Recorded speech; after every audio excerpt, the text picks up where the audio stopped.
Genre, vous êtes choqués. Genre, vous êtes étonnés. Vous êtes choqués. Vous êtes choqués de ce qui se passe avec un entraîneur comme ça. Les gars, vous avez vu l'effectif du Real Madrid? Vous avez vu les grosses têtes qu'il y a au Real Madrid? Surtout celle de Mbappé, elle est énorme sa tête. Imaginez juste Arbeloa arriver devant Bellingham, arriver devant Vinicius, arriver devant Mbappé et leur donner des consignes, des ordres, des directives et leur dire si vous n'êtes pas content, c'est pareil. Les gars, c'est pas des entraîneurs comme ça qu'il faut. Même Xabi Alonso, c'est pareil que lui. C'est pas des entraîneurs comme ça, il faut du Mourinho, il faut du Pep Guardiola, il faut du Luis Enrique. C'est des jeunes entraîneurs. Là, il a la pression de Florentino Pérez. Florentino Pérez, il lui dit, tu fais comme ça, et si tu fais pas comme ça, ben je te vire. Non mais s'il vous plaît, Bellingham, il est protégé par Florentino Pérez. Vinicius, il est protégé par le peuple. Vinicius, c'est le joueur du peuple.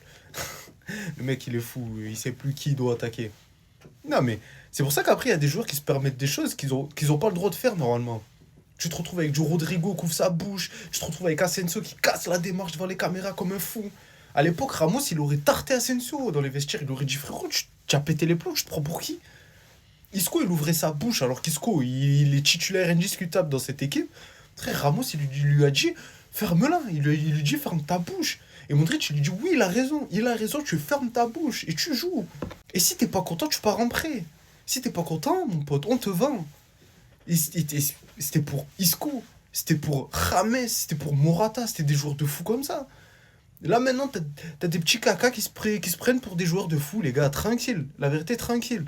Bref, Arbeloa, il va sauter, c'est sûr qu'il va sauter, et ils vont enfin recruter un vrai coach. C'est ce qui va se passer en fait, hein. Et pour finir, merci Thibaut Courtois, merci, il n'y a que toi que je veux remercier. Et Mbappé, parce qu'il marque des buts et qu'il est trop fort, c'est le meilleur joueur du monde, oui.